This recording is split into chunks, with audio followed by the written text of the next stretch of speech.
Ma sœur baissa la tête. Elle ne disait un mot.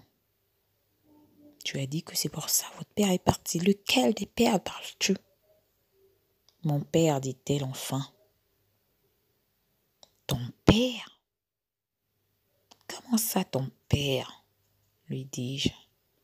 Papa n'est pas ton père? Non, répondit-elle sèchement. Ce n'est pas mon père, cet homme n'est pas mon père. Et maman sait très bien que ce n'est pas mon père.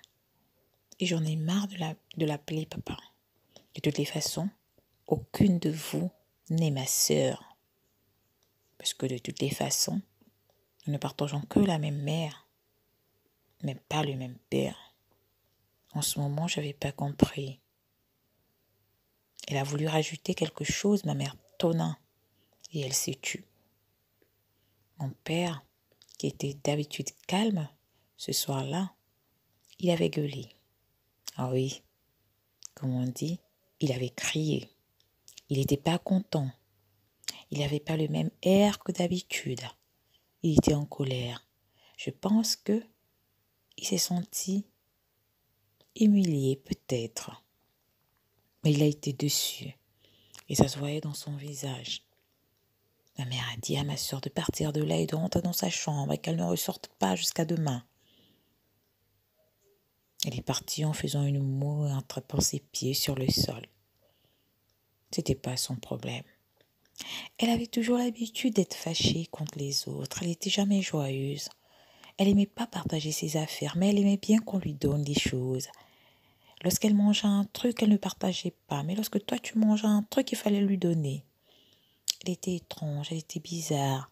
Il y a des jours, elle était gentille avec toi. Elle donnait un truc. Et le jour où elle est fâchée avec toi, le truc qu'elle t'avait remis, elle te le redemandait parce qu'elle le revoulait.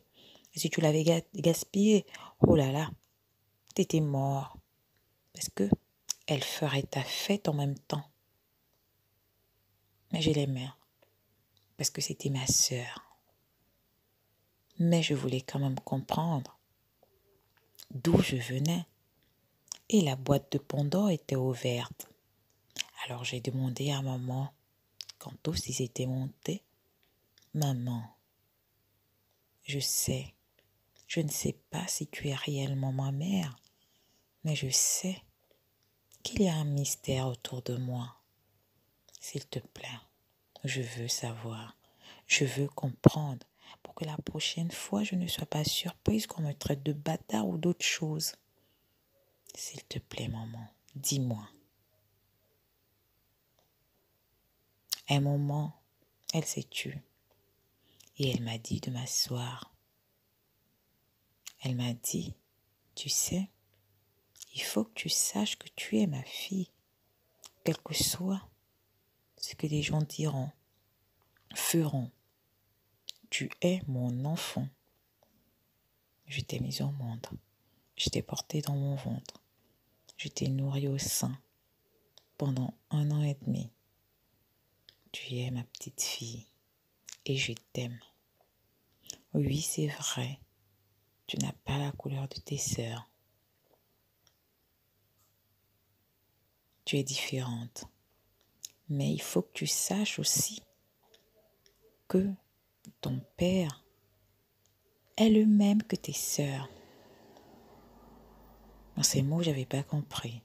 J'étais très claire de peau. J'avais des cheveux tout blancs. Non, maman, lui ai dit-je. T'es noire, t'es sombre. Et moi, je ne sais même pas la couleur que j'ai.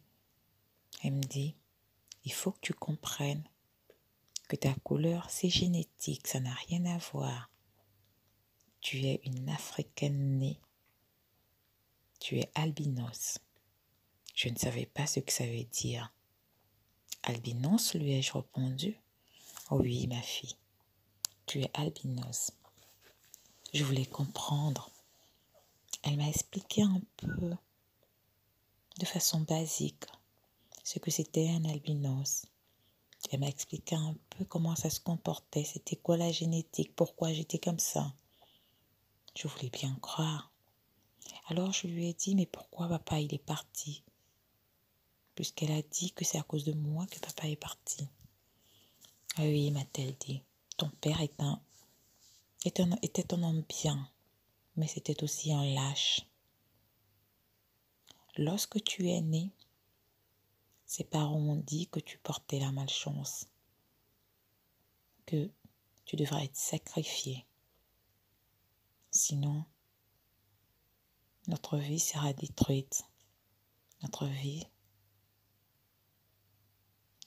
on sera maudits tous. Parce que des enfants comme vous n'êtes pas faits pour vivre, mais pour être sacrifiés.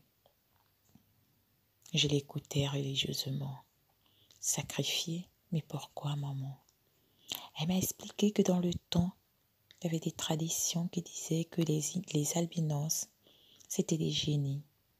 Du coup, on les sacrifiait pour avoir de l'abondance, le bien-être, la richesse. Enfin, elle m'a dit, c'est ce qu'ils croyaient.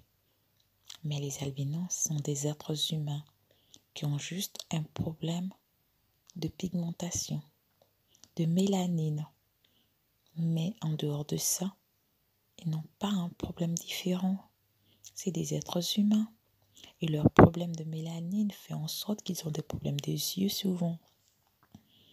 Et c'est vrai que j'avais des problèmes des yeux. Parce que je mettais les verres. Ton père n'a pas compris. Il m'a reproché de t'avoir mis au monde, de t'avoir gardé. Et il m'a dit que si je décidais de te garder et ne pas te sacrifier, il partira. Et je lui ai dit que je préfère qu'il parte que d'aller jeter ma fille ou la sacrifier à je ne sais quoi.